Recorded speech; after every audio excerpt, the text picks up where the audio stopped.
जिस तरीके से नेताजी के साथ बाबूजी लगातार खड़े रहे, उसी तरीके से राकेश वर्मा जी को भी साथ हम समाजवादी लोग साथ लेकर चलेंगे। मुझे याद है कि राजनीति में बहुत उतार चढ़ाव आते हैं, राजनीति में बहुत उतार चढ़ाव आते हैं, लेकिन हम आपको भरोसा दिलाते हैं कि समाजवादी लोग जिसके साथ एक बार खड़े हो जाते हैं दोबारा पीछे नहीं हटने का काम करते हैं। ये समाजवादी लोगों का हमारा चरित्र है।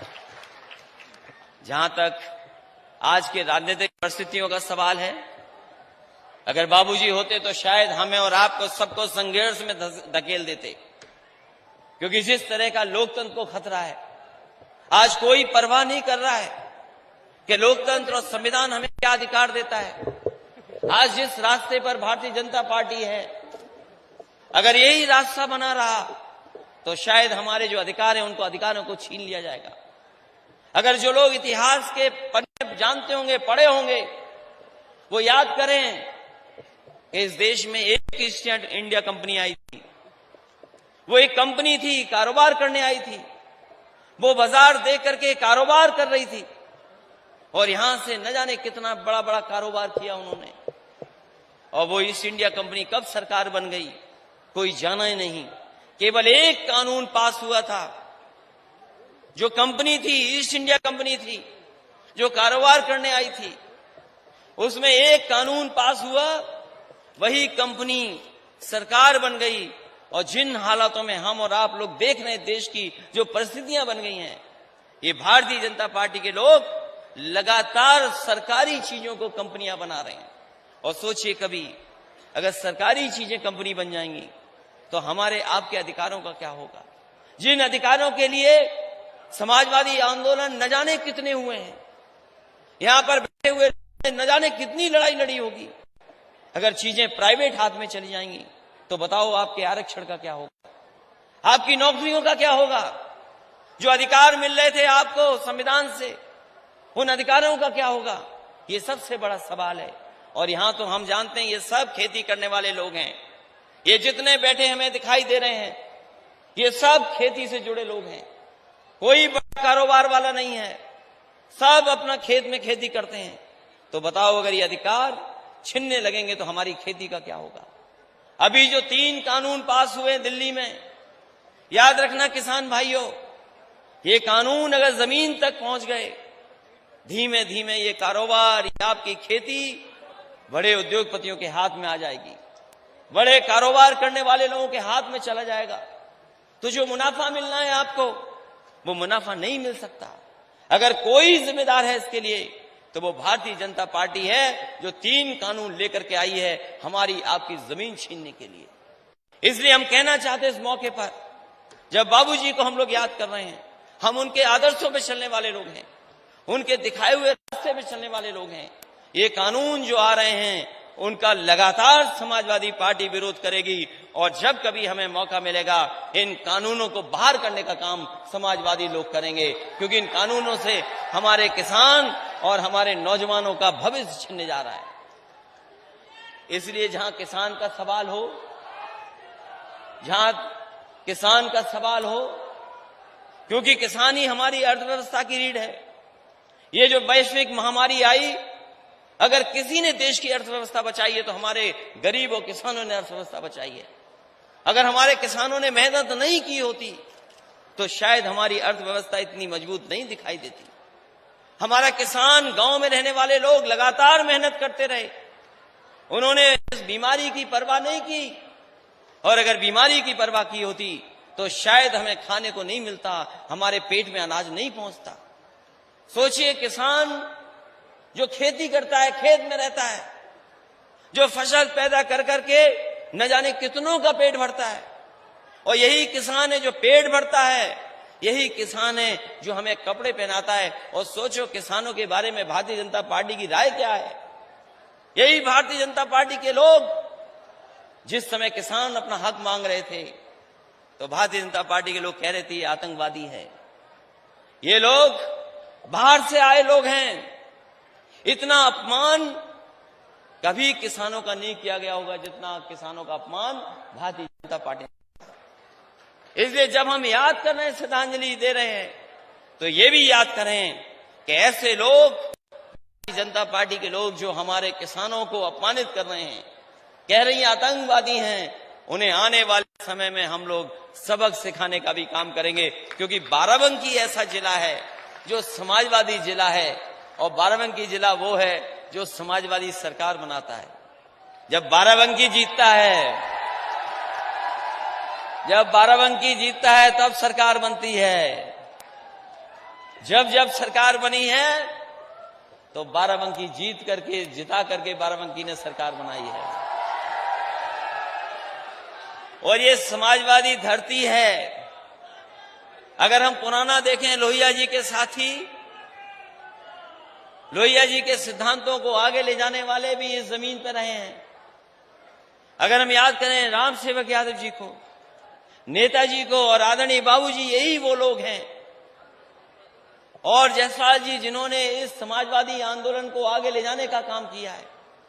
इसलिए आने वाली पीढ़ी से भी हम कहना चाहते हैं, नौजवानों से, ये हमारे किसान भाई बैठे हैं, माताएं बहनें हैं, हम आपसे भी कहना चाहते हैं कि अगर कोई समाज को, देश को, प्रदेश को आगे ले जा सकता है तो वही सिद्धांत, समाजवादी आंदोलन वाले सिद्धांत ही आपको आगे ले जाने का काम करेंगे। अगर खुशहाली का रास्ता कोई दिखा सकता है तो यही समाजवादी आंदोलन है जो खुशहाली की तरफ ले जाने का काम कर रहा है। इसलिए नौजवानों, हम आपसे भी कहते हैं, ये नौकरियां नहीं मिलने वाली, ये रोजगार के अवसर इसलिए खत्म किए जा रहे हैं कि आप उनकी तरफ देखें। और अगर रोजगार, नौकरी और काम नहीं होगा तो सोचो हमारे नौजवानों का भविष्य होगा। सबने कितने बड़े बड़े दिखाए सरकार ने। इसी सरकार ने कहा कि हम इतना कारोबार ले आएंगे, इतना काम फैला देंगे, इतने उद्योग लगा देंगे। अब तो 4 साल पूरे हो गए, बताओ कितने उद्योग लग गए हैं। 4 साल पूरे हो गए, 5वें साल पूरा होने जा रहा है। बताओ कहां उद्योग लग गया है। लखनऊ में तो नहीं लगा, बताओ बाराबंकी में कहीं उद्योग लगा दिया हो तो बता दो हमें और आपको बताया कि 5 लाख करोड़ के करार हो गए, एमओयू हो गए हैं। बड़े बड़े उद्योगपति बुलाए गए थे लखनऊ में, बड़े बड़े कारोबार करने वाले लोग बुलाए गए थे, और 5 लाख करोड़ का एमओयू हुआ। आज 4 साल पूरे हो गए, बताए सरकार के एमओयू जमीन पर कितने पहुंचे हैं। यही किसान पथ 10 साल से बन रहा, अभी तक नहीं बन पाया। यही एक सड़क बन रही थी लखनऊ के आसपास, 10 साल से ज्यादा हो गया समय, अभी सड़क नहीं बना पाए। और याद कीजिए, समाजवादियों की सरकार थी, जब समाजवादी काम करते थे तो 22-22 महीने में एक्सप्रेस वे बना करके खड़ा कर देते थे। ये समाजवादियों का काम करने का तरीका है। और ये सरकार हमसे और आपसे क्यों दूर भाग रही है? वो बातें नहीं कहूंगा मैं अपने मुख्यमंत्री जी की, कि अगर वो लाल टोपी देख लें तो कितना घबरा जाते हैं। वो लाल रंग देख के ही घबरा रहे हैं, और वो घबरा इसलिए रहे हैं क्योंकि वो जानते हैं कि आने वाले समय में अगर कोई सरकार बनाने जा रहा है तो यही हमारे लाल टोपी वाले सरकार बनाने जा रहे हैं। और सरकार इसलिए बनने जा रही है क्योंकि जनता को दुख दिया है सरकार ने। इतनी परेशानी, इतनी तकलीफ कभी जनता को नहीं मिली होगी, और एक एक फैसले से परेशानी आई है। हालांकि नोटबंदी बहुत पुराना फैसला था। याद कीजिए, नोटबंदी के समय पर कहा गया कि सब भ्रष्टाचार खत्म हो जाएगा, काला धन आ जाएगा, महंगाई पे नियंत्रण लग जाएगा। बताओ, नोटबंदी इतने साल हो गए हो करके, क्या भ्रष्टाचार खत्म हो गया? क्या बेईमानी खत्म हो गई? और फिर उसके बाद इन्होंने वैश्विक महामारी का सहारा लेकर के हमारे और आपके सबके नाक और मुंह बंद कर दिए। ऐसा फैसला लिया सरकार ने कि आप और हम सब नाक और मुंह बंद कर करके रहे। साल काट दिया हमने, पूरी साल गुजार दी इसी तरीके से। वैश्विक महामारी के नाम पर न जाने कितना अपमानित होना पड़ा, कमरों में रहना पड़ा, घरों में रहना पड़ गया। अगर कोई बाहर निकलता था तो पुलिस हमें दौड़ा लेती थी, लाठी मारती थी कि जाओ घर के अंदर। कितना अपमानित होना पड़ा। इतने बुरे दिन हम लोगों ने वैश्विक महामारी में देखे जितने शायद किसी ने भी बुरे दिन नहीं देखे होंगे। कारोबार छिन गया लोगों का, लोगों की नौकरी छिन गई। जो छोटा मोटा कारोबार करते थे सड़क के किनारे, उनका भी कारोबार खत्म हो गया, अब कारोबार नहीं शुरू हो पा रहा है। और यही लोग जो हम लोगों को कभी कभी डंडा दिखा करके डराते थे, ये भूल गए कि इनका भी वेतन सरकार ने काट लिया वैश्विक महामारी के नाम पर। कोई सरकारी कर्मचारी नहीं बचा, कोई सरकारी कर्मचारी नहीं बचा जिसका वेतन न काट दिया हो। और यही पुलिस के वर्दी वाले पहनने वाले, इनका सबसे ज्यादा वेतन कटा है। तो वैश्विक महामारी के नाम पर हमें और आपको कितनी तकलीफ का सामना करना पड़ा। सुना है कि फिर वैश्विक महामारी का सहारा सरकार लेना चाहती है। सुना है कि वैश्विक महामारी का सहारा लेना चाहती है फिर सरकार, और उसका सहारा लेकर के उत्तर प्रदेश के चुनाव को प्रभावित करना चाहती है सरकार। ये पंचायत का चुनाव बड़ा चुनाव होता है, ये प्रभावित करना चाहती है सरकार। चुनाव नहीं था तो वैश्विक महामारी नहीं थी। बंगाल में चुनाव है, कोई वैश्विक महामारी नहीं है बीजेपी के लिए, लेकिन यहां पर कुछ फेरबदल करना है तो वैश्विक महामारी है यहां पर। इसलिए सावधान रहिए इन लोगों से। ये वैश्विक महामारी के बहाने हमारे आपके हक छीन रही है। वैश्विक महामारी के पीछे हमारे आपके अधिकारों को छीनने का काम हो रहा है। सोचिए आप, वैश्विक महामारी के पीछे 3 कानून ऐसे ले आए जिससे हमारे किसानों की पूरी खेती छिन जाएगी। वैश्विक महामारी चल रही है, कोई कारोबार नहीं हो पा रहा है। जब हमारे गरीब की सबसे ज्यादा मदद होनी चाहिए, उस समय बताओ डीजल पेट्रोल कितना महंगा कर दिया। कोई सोच सकता है कि डीजल और पेट्रोल इतना महंगा हो जाएगा? डीजल पेट्रोल महंगा, कीमतें बढ़ती चली जा रही हैं। और याद रखना, जिस समय डीजल पेट्रोल महंगा होता है उसी समय पूरी की पूरी महंगाई आ जाती है। आज महंगाई के खिलाफ नहीं बीजेपी कुछ बोल रही है। याद करिए वो समय जब भारतीय जनता पार्टी के लोग प्याज की माला डाल करके जनता को गुमराह कर रहे थे। महंगाई के लेकर के प्याज की माला डाल के घूमते थे, सिलेंडर को लेकर के दिखाते थे। आज बताओ उज्ज्वला का क्या हालत है? क्या कोई अपना उज्ज्वला का सिलेंडर भरा सकता है? जो कीमत मामूली थी आज कितनी पहुंच गई। हम यही जानना चाहते हैं भारतीय जनता पार्टी से कि जो मुनाफा हो रहा है महंगाई के कारण, आखिरकार ये मुनाफा जा किसके पास रहा है? अगर मुनाफा उद्योगपतियों पे जा रहा है तो हमारे किसानों को क्या लाभ है इसका? इसलिए आपको बहुत सोचना पड़ेगा। जहां ये कानून ला रहे हैं किसानों के लिए, आपकी खेती को छीनने के लिए, और हमारी जो उद्योग कारखाने लग जाने चाहिए थे उनको बेचने का काम कर रहे हैं।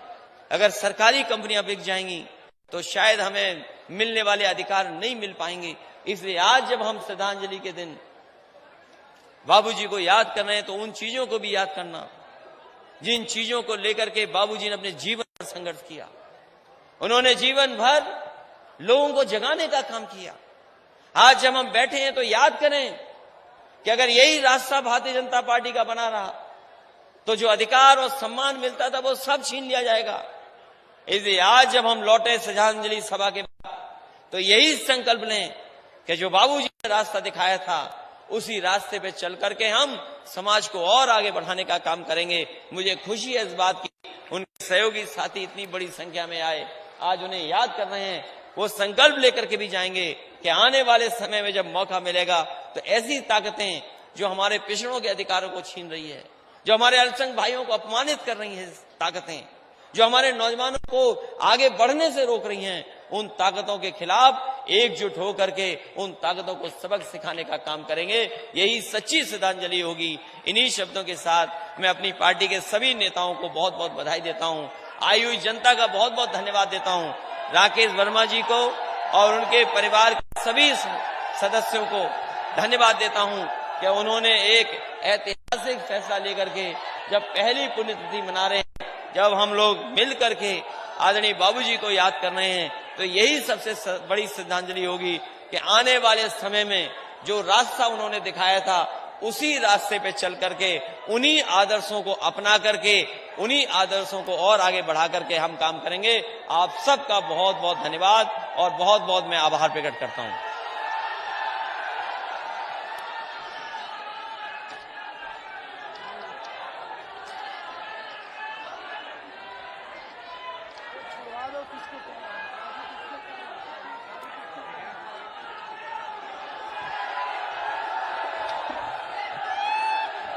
बहुत बहुत धन्यवाद।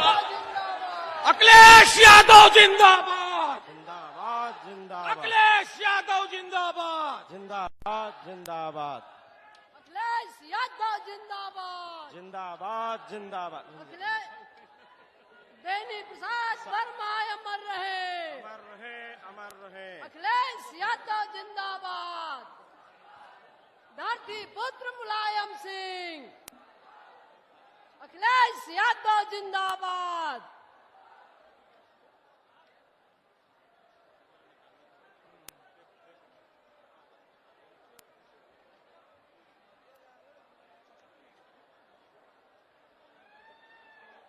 साथियों, भोजन की व्यवस्था है, भोजन करके